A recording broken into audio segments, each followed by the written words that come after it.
Chers sœurs et frères dans le Christ, paix, joie, amour, au nom de notre Seigneur Jésus-Christ, à chacun et à chacune de vous en ce vendredi de la 10e semaine du temps ordinaire.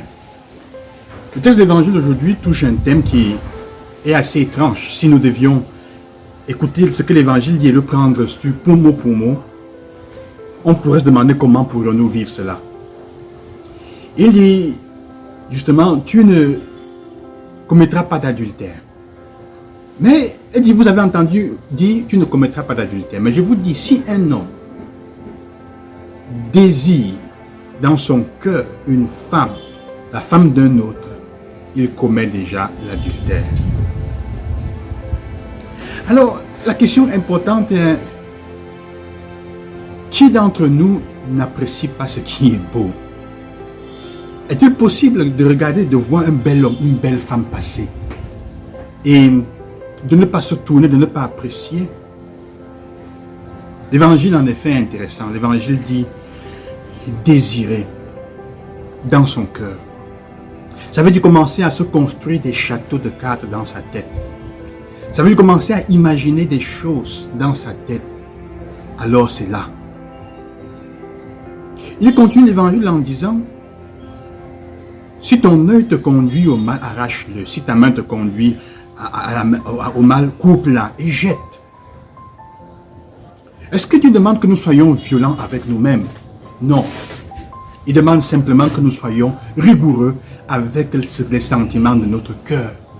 Que nous ne tergiversions pas avec les sentiments, avec nos désirs, avec ce que nous sentons dans notre cœur. Parfois nous pensons, on joue avec. Et on finit par se retrouver dans des situations qu'on n'avait pas imaginées. Beaucoup de personnes se trouvent dans des situations qu'elles ne voulaient pas, qu'elles n'avaient pas imaginées. Non pas parce qu'elles ont planifié, mais parce qu'à la fin, elles n'ont pas été rigoureuses elles-mêmes avec leurs valeurs et elles ont joué avec les sentiments de leur cœur en pensant qu'elles avaient la tête, elles pouvaient résister. À la fin, leurs sentiments, leurs désirs les ont menés là où elles ne voulaient pas. Jésus dit, soyez rigoureux, coupe, arrache.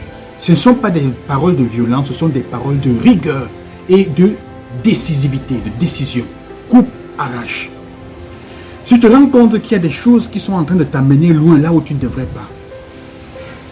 L'adultère, comme il est dit, c'est prendre la chose de quelqu'un, c'est se laisser porter par son désir pour prendre la femme, l'homme de quelqu'un.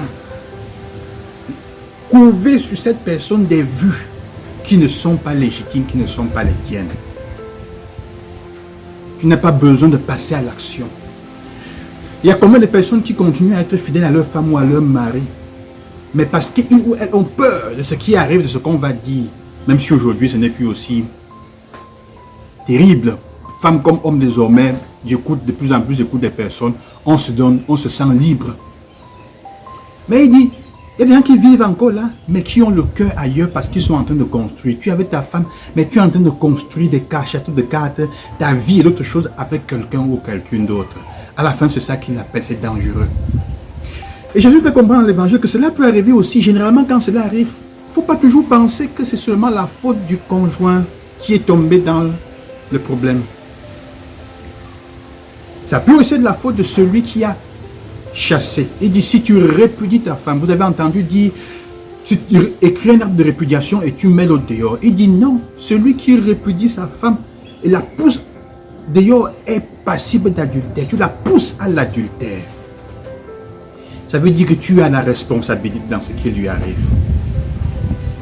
Faites attention, toutes les fois que nous poussons l'autre, il y a beaucoup de manières de pousser l'autre à l'adultère. Il y a beaucoup d'autres manières de répudier l'autre dans notre vie. Répudier, ça veut dire mettre dehors, chasser, tenir hors. Quelles sont les situations, quelles sont les manières avec lesquelles toi tu te comportes pour tenir l'autre hors de ta vie? Comme conjoint, comme mari, comme homme, comme femme, comme marié, comme fiancé. Déjà, ça commence là. Quels sont les comportements que tu as qui tiennent l'autre en dehors, donc qui répudient l'autre et donc qui le mettent ou la mettent dans une condition de tomber en adultère? C'est pour ça que vous voyez dans une situation d'adultère, il y a toujours une part de responsabilité du conjoint, de la personne qui était censée, qui avait promis aimer l'autre, prendre soin de cette personne chaque jour de sa vie. Ça veut dire que Même toi, tu es venu, tu as manqué à ton devoir de fidélité quelque part. Tu avais promis d'accompagner et tu ne l'as pas fait. Alors le Seigneur nous implique à ça, nous invite, surtout ses frères et sœurs aujourd'hui, à veiller sur les désirs de notre cœur. À veiller sur cela. Il n'empêche pas, il ne refuse pas qu'on puisse apprécier ce qui est beau. Un bel homme, une belle femme. Et être capable de lui dire merci pour cela. Et encore. Mais il dit attention à ce que tu construis dans ton cœur. Soyons rigoureux, exigeants avec nous-mêmes et avec nos sentiments. Il est facile d'être exigeant avec les gens dehors. Mais est-ce que nous sommes autant exigeants avec nous-mêmes?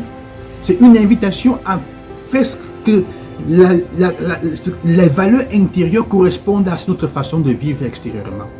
L'exigence que tu as à l'intérieur correspond à ce que tu as à l'extérieur.